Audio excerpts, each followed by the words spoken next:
On August 19, 1962, the Papole family went to Heckscher State Park in the state of New York to enjoy some nature time.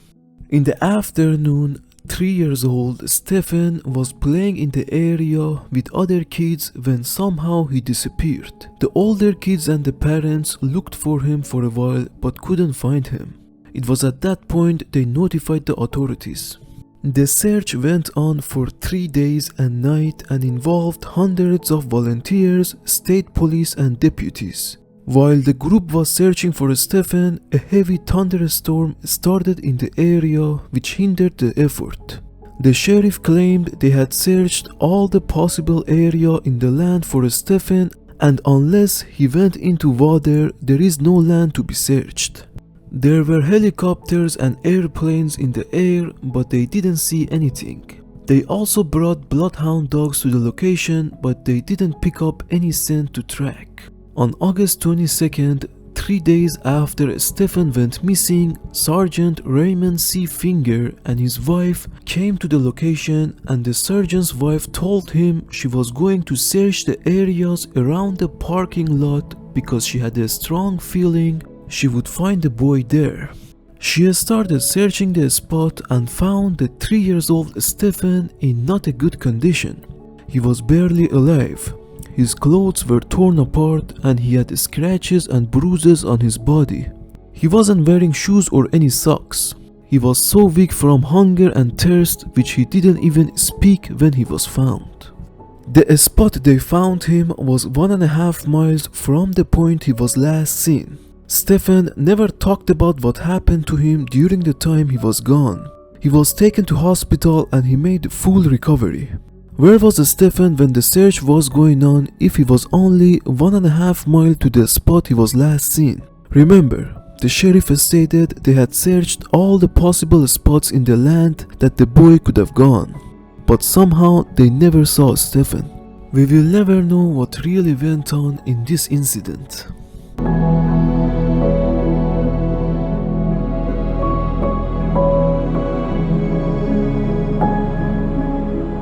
Roger and Karen Rinker were a couple who went to Sunchild Indian Reserve to educate and inform the local First Nation Cree Indian of the Christian world. The Sunchild Indian Reserve is located at 40 kilometers northwest of Rocky Mountain of Alberta, Canada. The couple had a 2-year-old boy named Jesse who was with the family. The house Rinkers lived at was close to a very wild area. On May 4, 1987, at around 4:30 p.m., Jesse's mother left him in the yard playing on his swing while she went inside to do some housework. When she returned, Jesse was gone. She started yelling the boy's name and looking for him in the immediate area without any success. She started to get nervous and called the Royal Canadian Mounted Police, local tribal police, and Jesse's father. Soon RCMP put canine dogs on the ground and helicopter and airplanes in the air looking for the boy. The helicopters were equipped with forward-looking infrared radar to assist in the search, which shows any hit signatures. There were 100 volunteers on the ground as well, but after a week of searching it decreased to 30 to 40 people only.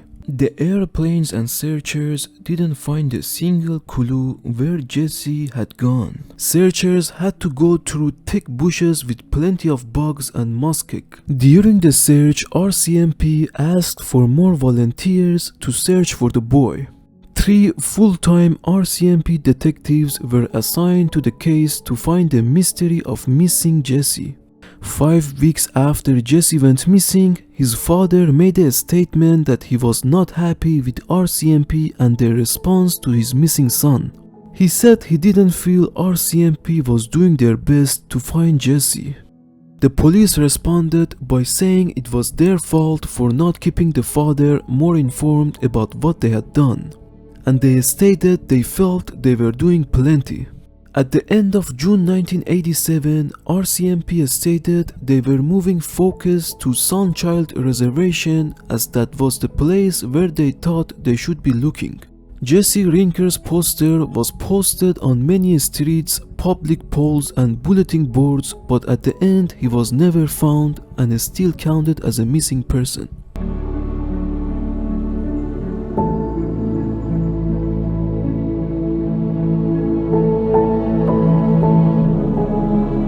"16-year-old Evelyn McDermott lived in a rural farm with his parents at Bennington of Vermont. On September 18, 1928, at around 11:30 a.m., Evelyn was attending Sunderland High School when some students saw her walking towards the foot of Sunderland Mountains alone, wearing light clothing.